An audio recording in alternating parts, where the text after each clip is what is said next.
வணக்கம். தமிழ் பிளஸ் பிரதான செய்தி அறிக்கையோடு இணைந்திருக்கின்றோம். முதலில் இன்றைய நாளுக்கான தலைப்புச் செய்திகள். நாடாளுமன்ற உறுப்பினர் அர்ஜுனாவை கைது செய்ய உத்தரவு பிறப்பிக்கப்பட்டுள்ளது. உணவு ஒவ்வாமை பாதிப்புக்குள்ளான 12 வயது சிறுமி உயிரிழப்பு. சிவனொளி பாதமலை பகுதிக்கு புதிய தடை உத்தரவு. உக்ரைன் மீதான தாக்குதலை தீவிரப்படுத்தும் ரஷ்யா. இனி விரிவான செய்திகள். நாடாளுமன்ற உறுப்பினர் அர்ஜுனாவை கைது செய்ய உத்தரவு பிறப்பிக்கப்பட்டுள்ளது. நாடாளுமன்ற உறுப்பினர் ராமநாதன் அர்ஜுனாவை கைது செய்து முன்னிலைப்படுத்துமாறு கோட்டை நீதவான் நீதிமன்றம் இன்று உத்தரவிட்டது. கடமையில் இருந்த போலீஸ் அதிகாரிக்கு அழுத்தம் கொடுத்த சம்பவம் தொடர்பாக அர்ஜுனா எம்பி நீதிமன்றத்தில் முன்னிலையாக தவறியமை காரணமாகவே இந்த உத்தரவு பிறப்பிக்கப்பட்டுள்ளது. இந்த வழக்கு தொடர்பில் பிணையில் விடுவிக்கப்பட்டிருந்த நாடாளுமன்ற உறுப்பினர் விசாரணைக்காக இன்று முன்னிலையாக தவறியமை காரணமாகவே கோட்டை நீதவான் ஈஸ்வரு நேதிகுமாரகி இன்று உத்தரவிட்டுள்ளார்.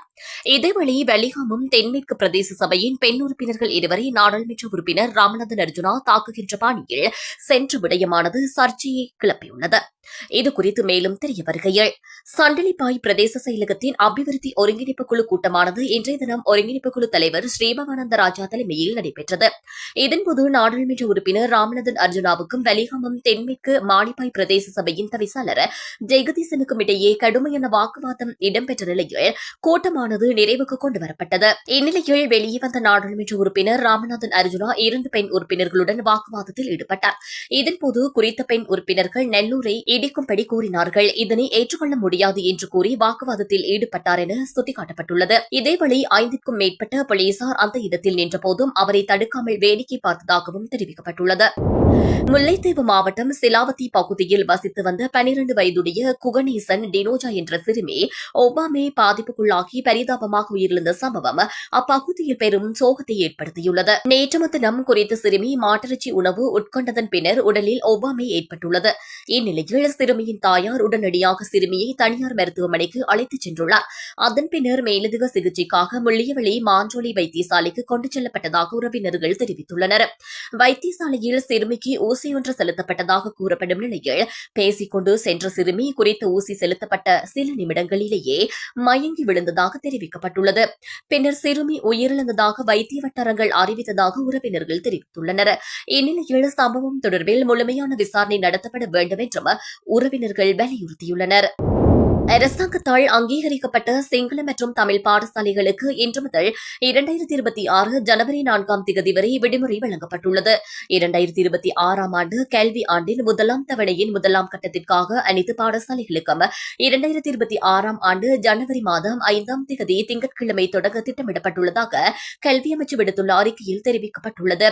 அதன்படி கடந்த 9ஆம் தேதி வெளியிடப்பட்ட சுற்றறிக்கையின்படி 2026ஆம் ஆண்டுக்கான முதலாம் தவணை செயற்படுத்த என அறிவிக்கப்பட்டுள்ளது. சிங்கள மற்றும் தமிழ் பாடசாலைகளுக்கு இன்று முதல் ஜனவரி மாதம் 4ஆம் தேதி வரையிலும், முஸ்லிம் பாடசாலைகளுக்கு எதிர்வரும் 27ஆம் தேதி முதல் ஜனவரி 4ஆம் தேதி வரையிலும் விடுமுறை வழங்கப்படும் என்று கல்வி அமைச்சு தெரிவித்துள்ளது. சிங்கள மற்றும் தமிழ் பாடசாலைகளுக்கான 2025 கல்வியாண்டை 2025 டிசம்பர் 22 திங்கட்கிழமையும், முஸ்லிம் பாடசாலைகளுக்கான 2025 கல்வியாண்டை டிசம்பர் 26 வெள்ளிக்கிழமையும் நிறைவு செய்ய கல்வி அமைச்சு தீர்மானித்துள்ளது. 2026ஆம் ஆண்டின் 2வது மற்றும் 3வது தவணை 11ஆம் தேதி 9ஆம் மாதம் 2025 திகதியிட்ட பாடசாலை தவணை அட்டவணை 2026 சுற்றறிக்கை எண் 30 2025 படி செயற்படும் என அறிவிக்கப்பட்டுள்ளது. மேலும் பரீட்சைகள் திணைக்களம் அறிவித்துள்ள பாடசாலை பரீட்சைகளின் திகதிகளில் எந்த மாற்றமும் இல்லை என்று கல்வி அமைச்சு மேலும் குறிப்பிட்டுள்ளது. கொழும்பு மாநகர சபையின் வரவு செலவு திட்டத்தை வெற்றி கொள்வதற்காக ஆளும் கட்சியினர் எதிர்க்கட்சி உறுப்பினர்களுக்கு பிரியாணி வழங்கியதாக குற்றம் சுமத்தப்பட்டுள்ளது. ஐக்கிய மக்கள் சக்தியின் நாடாளுமன்ற உறுப்பினர் முஜிபுர் ரஹ்மான் இந்த குற்றச்சாட்டை சுமத்தியுள்ளார். கொழும்பு மாநகர சபையின் ஆட்சி அதிகாரம் கூட்டு எதிர்க்கட்சியினரது வசம் உள்ளது என அவர் தெரிவித்துள்ளார். பிரியாணியை வழங்கி மாநகர சபையொன்றை ஆட்சி செய்ய முடியாது என்பது நிரூபணமாகியுள்ளது என அவர் தெரிவித்துள்ளார். ரகசிய வாக்கெடுப்பு நடத்தி தேசிய மக்கள் சக்தி செய்த நாடகமும் 6 மாதங்களில் முடிந்துவிட்டது என அவர் தெரிவித்துள்ளார். கொழும்பு மாநகர சபையின் வரவு செலவு திட்டம் தோற்கடிக்கப்பட்டதனை தொடர்ந்து இடம்பெற்ற செய்தியாளர் சந்திப்பில் அவர் இந்த விடயத்தை தெரிவித்துள்ளார். தெரிவித்துள்ளார். தேசிய மக்கள் சக்தியின் கொழும்பு மாநகர சபையின் முதல் வரவு செலவு திட்டத்தை கூட்டு எதிர்க்கட்சியினர் தோற்கடித்துள்ளனர் என அவர் தெரிவித்துள்ளார். மேயர் தெரிவின் போது பகிரங்க வாக்கெடுப்பு நடத்தப்பட வேண்டும் என விடுக்கப்பட்ட கோரிக்கையை அரசாங்கம் நிராகரித்ததாக அவர் சுட்டிக்காட்டியுள்ளார். தற்பொழுது இந்த வரவு செலவு திட்ட தோல்வியினூடாக அரசாங்கம் பாடமற்றை கற்றுக் கொண்டுள்ளது என அவர் தெரிவித்துள்ளார். ஜனாதிபதியின் அதிகாரத்தை பயன்படுத்தி மோசடியான முறையில் மாநகர சபை மேயர் பதவியை ஆளும் கட்சி அபகரித்துக் கொண்டது என அவர் குற்றம் சுமத்தியுள்ளார். மோசடியான முறையில் மேயர் பதவியை அபகரித்த ஆளும் கட்சிக்கு ஜனநாயக ரீதியாக குறுகிய காலத்தில் எம்மால் பதிலளிக்க முடிந்துள்ளது என அவர் தெரிவித்துள்ளார். 6 மாத காலத்தில் ஜனாதிபதிக்கும் ஆளும் கட்சிக்கும் வலுவான செய்தியொன்றை சொல்ல முடிந்துள்ளது என அவர் தெரிவித்துள்ளார். இரவில் பிரியாணி வழங்கி ஆட்சியை தக்க வைத்துக் கொள்ள முடியும் என ஆளும் கட்சி கருதுகின்றது என அவர் குறிப்பிட்டுள்ளார்.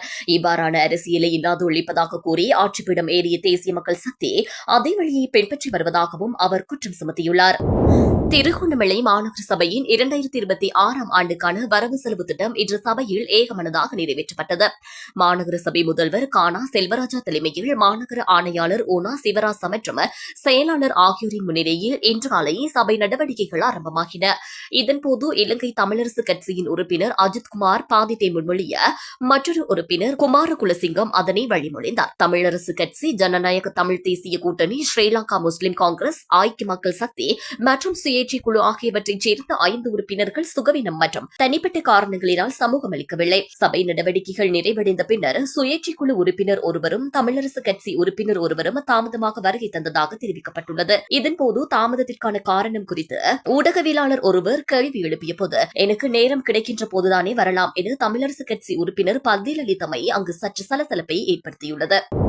யாழ்ப்பாணம் பருத்தித்துறை நகரசபை எல்லைக்குட்பட்ட உணவகங்கள் மற்றும் உணவுகளை கையாளும் நிலையங்களில் உள்ள பயன்பாடு மற்றும் உணவு பொதியிடல் உள்ளிட்ட அனைத்து செயற்பாடுகளின் போதும் லஞ்ச் சீட் பயன்படுத்த முடியாது என அறிவிக்கப்பட்டுள்ளது. 2026 ஆண்டு முதல் இந்த நடவடிக்கை அமலுக்கு வரும் என தெரிவிக்கப்பட்டுள்ளது. உணவகங்கள் மற்றும் உணவுப் பொருட்களை கையாளும் நிலையங்களின் உரிமையாளர்களுடன் இடம்பெற்ற கலந்துரையாடலின் போது பருத்தித்துறை நகரசபை பொதுச் சுகாதார பரிசோதகர் பானா தினேஷ் இதனை தெரிவித்துள்ளார். குறித்த அறிவிப்பை மீறி செயற்படுபவர்கள் மீது நீதிமன்றத்தினூடாக நேரடியாக சட்ட நடவடிக்கை மேற்கொள்ளப்படும் எனவும் அவர் தெரிவித்துள்ளார். அத்துடன் வியாபார நிலையங்களின் வியாபார உரிமம் நகரசபையின் தவிசாளருக்கு உள்ள அதிகாரத்தின் கீழ் இடைநிறுத்தப்படும் எனவும் குறிப்பிடப்பட்டுள்ளது. லஞ்ச் சீட் பாவனைக்கு மாற்றீடாக உள்ளக பயன்பாட்டில் வாழை இலை, தாமரை இலை, தேக்கம் இலை போன்றவற்றையும் உணவு பொதியிடலின் போது பேப்பர் மற்றும் உணவு பொதியிடலுக்காக அனுமதிக்கப்பட்ட கொள்கலன்களை பயன்படுத்துமாறும் ஆலோசனை வழங்கப்பட்டது.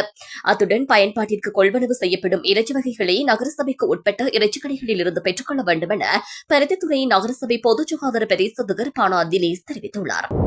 சிவனொளி பாதமலையை சூழவுள்ள பகுதிகளில் சுற்றாடல் மாசடைவதை தடுக்கும் பொருட்டு புதிய தடை உத்தரவுக்கு அமைச்சரவை அங்கீகாரம் வழங்கியுள்ளது.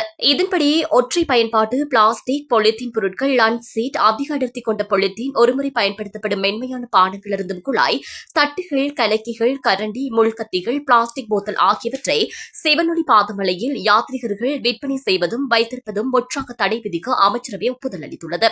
சுற்றுச்சூழல் பாதுகாப்பை உறுதிப்படுத்தவும் புனித பூமியின் தூய்மையை பேணவும் இந்த நடவடிக்கை எடுக்கப்பட்டதாக சுட்டிக்காட்டப்பட்டுள்ளது.